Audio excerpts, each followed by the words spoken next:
In this episode, we're closing out one of the best decades that there ever was with some of the best G.I. Joe figure accessories that there ever were. So, stick around.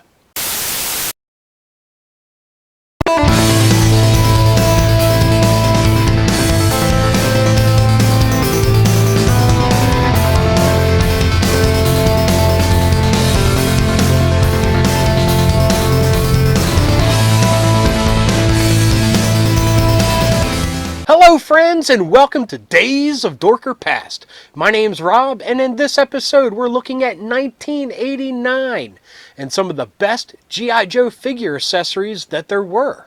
1989 G.I. Joe was still very popular and Hasbro was still trying to cut corners by doing a lot of different repaints and different repackagings of some figures that we'd already seen. We're not really going to talk about any of those characters or figures this time around because we're looking at the all original new figures with their accessories. Let's kick things off with the anti-aircraft soldier, Backblast. Backblast was a kind of generic looking figure, but he still had a lot of personality. One of the things that was neat about the character, before we get into the accessories, was that on his leg he had a little map. And I guess this was to show that he was navigating where to go and what anti-aircraft or which aircraft he needed to take out. We'll kick things off with the accessories with he had a monocular. And this is the same monocular that came with Thunder, the driver of the Slugger, that appeared many years before. He also came with an awesome knife. He came with a 3-barreled missile launcher with individual missiles that could be loaded in, and an awesome bandolier of bullets that unfortunately he didn't come with a rifle that would go with them. Next on the list is Downtown, and this was G.I. Joe's new mortar soldier. I guess he's kind of taking over where Short Fuse left off, but he came with a ton of accessories while Short Fuse just came with a mortar and a helmet and a visor back in the day. Anyway, Downtown came with a large mortar that included a mortar, a tripod, and a tactitional aiming device that would snap onto it. I probably used a lot of words just to say a sight. But anyway, he came with a big red helmet that kind of looked cool. It was kind of bulky, but it was neat nonetheless. A backpack that could hold 6 individual missiles, and a 357 Magnum. To me, the 357 Magnum was priceless. It could go with almost anybody. And in the words of Egg Shen, it make you feel like Dirty Harry. Next on the list is Recoil. He came with some pretty neat gear.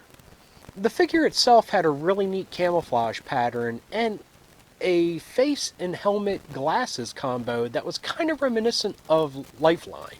But onto the gear. He came with a mine case that was kind of cool and could go with a lot of different characters. He also came with a backpack with a removable antenna. But what was really neat about him were his weapons.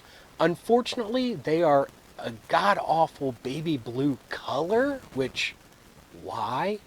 But he had a really awesome M16 with a bayonet with an M203 grenade launcher attached to the bottom of it. He also came with a really weird futuristic looking automatic pistol that also had a grenade launcher attached to the bottom of it. But what was different was the grenade launcher was actually separate. So as he's holding the handgun, the grenade launcher came out from the bottom. So it was like 2 separate guns that he held in the center. I don't know if that makes a lot of sense. But it was still pretty cool. And I guess I shouldn't say anything about god-awful baby blue. That's the same color as my hat. Number 4 on the list is Rock and Roll, number 2.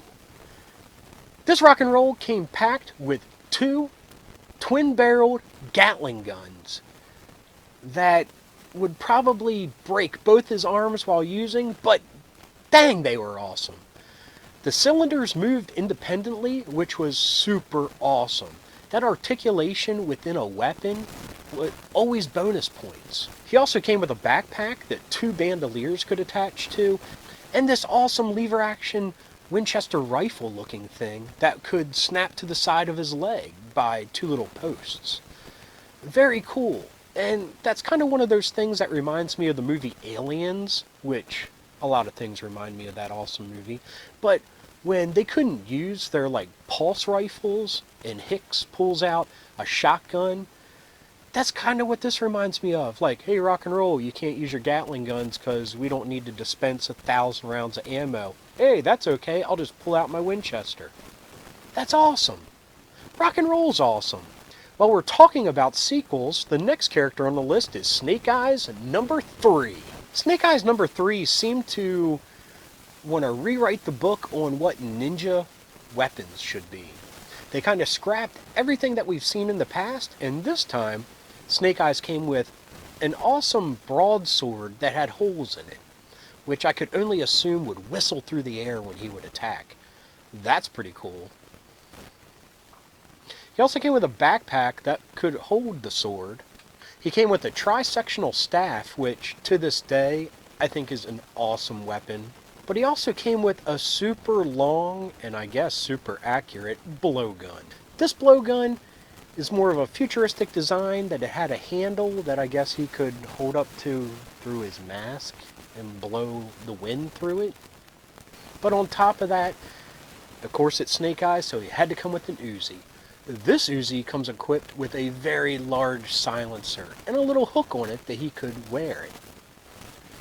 Awesome. Awesome character. Not one of my favorite Snake Eyes, but definitely better than some of the ones that were due to come up in the future. And as the sequel train keeps rolling, now Stalker number 2. This figure is just pure perfection. They took an awesome character and they made him even cooler. Decked out in almost an Arctic-esque outfit, this version of Stalker replaced his awesome beret with a pretty cool stocking cap. He came equipped with a white winter coat and pretty cool camouflage. I mean, not as cool as the camouflage that he originally had, but it's pretty cool, it's passable. But what makes this figure so awesome is that it came with a kayak. A full-sized kayak that, let's be honest, any Joe could have hopped into and used to go down the river. But kayak alone isn't cool. This kayak came with a paddle and a machine gun that mounted to the top of it. Like, you know, as he's going down some whitewater rapids, he just starts taking out Cobra and whatever ducks happen to be in the way. On top of this, he came with a cool face mask. He came with an awesome knife and an awesome machine gun with a great banana clip on it. Nothing can beat the original Stalker, but this one comes pretty darn close. As an honorable mention for the Joe team, I'm going to have to say Scoop. Now, let's be real. I guess he's a combat journalist, cameraman, and his biggest feature is a super futuristic looking camera that he can do his daily G.I. Joe vlogs with, a helmet, a backpack with a satellite dish on it that he can stream them right to YouTube, of course, when he's done, and a pistol. Very silly, but kind of a neat idea. I mean, who would have thought about G.I. Joe having a combat journalist? Of course, his file card says that he's a combat information specialist, but we all know what he really is. Now we head into Cobras. Awesome figures with accessories. First on the list is Alley Viper. This is, and I don't know why, one of the most popular characters that probably there ever was. Almost everybody loves him. Everyone includes him in a top 10 list. I mean, it's a pretty cool design. The colors are kind of jarring, but they work. But he came with an awesome face mask that would go over. He'd come with a riot shield, a backpack with a crossbow popping out of the back of it, and an awesome submachine gun with an awesome scope on it. I mean, I can really see why he's a fan favorite, but at the same time, growing up, it was the start of the neon generation, and I started to recoil a little bit. So I don't mean to be my own personal bias against him, because he is a pretty cool character. Next we go to the Annihilator. Again, really jarring colors with his orange and purple. I mean, why did Cobra go from blues to Dayglow? I think they dipped their toes in the water before Joe did. And why? Nothing screams terrorism like neon colors.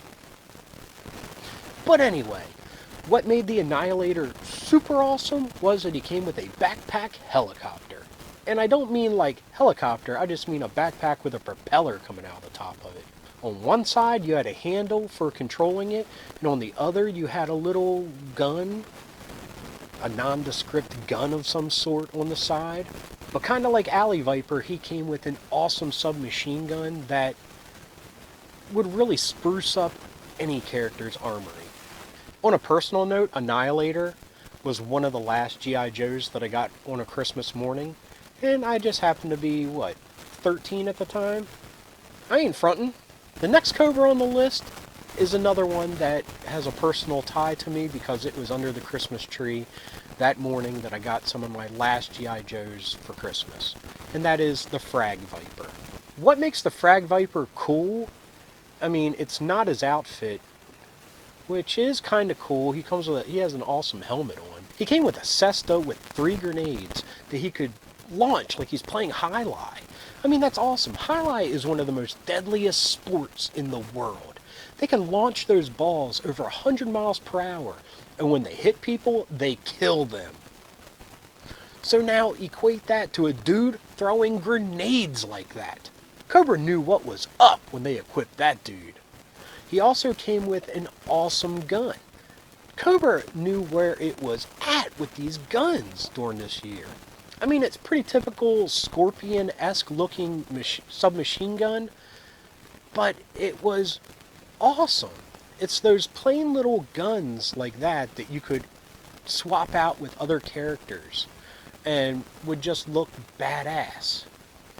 The next Cobra, or I should say Dreadnought on the list, is NOLA Hide. NOLA Hide's file card says that he's the Dreadnought Poacher. He came with an awesome sniper rifle with a bipod for it, a longbow, a backpack quiver, a knife, like an Australian Outback hat, and a boar. The one thing that was kind of ridiculous that he came with was this big machete that snapped to his arm so he could do this with it. I mean, that's kind of cool, but I just found it stupid, and I cut off the little clip parts that he could just hold it like a normal machete. In my mind, he was like the Kraven the Hunter of the G.I. Joe universe. Next is the Heat Viper, or as the file card says, Cobra's Bazooka Man. Again, what he came with is kind of like Downtown. He came with a bunch of individual missiles, or bazooka shells, for his awesomely large bazooka. I mean, what made these little shells for him and Downtown cool was that they could be used as decoration. If you have a little battle scene going on, you could fill a little box with the shells, or the mortar shells, as in Downtown's case, and it just made things seem a little bit more real in some instances. Anyway, the Heat Viper also came with a backpack and 2 hoses, but that bazooka, it was as big as him. Now the last entry on the Cobra side is another personal choice. And looking back, maybe his gear wasn't the best. It's slightly cool when you look at the whole package of the character. Again, this was one of the last G.I. Joes that I ever got on Christmas morning. And again, I was 13 at the time. But the Night Viper, everything from his dark green camouflage with black highlights to his face mask that you could attach a night vision scope to, were awesome. He also came with a backpack and a weird rifle that would attach to his side, kind of like with Rock and Roll 2. The only problem about the rifle that you would attach to his leg is the strap on it. Now, if the straps were a little bit pliable, that would be one thing. But no, they're rigid hard plastic that jet out of the gun. So you would have him with the gun attached to his side with the large strap then coming out. All in all, it probably looks silly as crap, but like I said, once you add all these things together, the Night Viper was a pretty awesome figure. Now for an honorable mention on Cobra's side, and that would be Target. The Target troops were some of Destro's high altitude attack force. They could be dropped from anywhere, even up in the stratosphere, and they would still get to their target. But what makes them awesome when it comes to accessories are their backpack. It's large and it has movable wings. Couple that with an awesome removable face shield, a futuristic laser pistol looking sidearm, and one that could be clipped on to the side, I think. But all in all, it was a very futuristic looking character in Destro's forces that had a neat backstory when you think about that they were blasting through space down to Earth to hit their targets. And the backpack with movable wings. Yet again, there weren't enough jetpacks for G.I. Joe figures. So this was one that you could pop on to anybody. I assume. I never had a Target, but looking back on it now, I could see that there's limitless opportunities to have any of your Joe and Cobra troops blast off into the stratosphere. Anyway, this has been your monthly look at some of the best G.I. Joe figure accessories that there were. This was the year 1989. If you like what you saw, give me a thumbs up. If you got something to say, please leave a comment. I love reading them and I love getting back to you all. If you're new and you like this, hit the subscribe button. And if you hit that little bell, you'll be notified whenever there's a new episode. But until next time, keep being rad and stay dorky.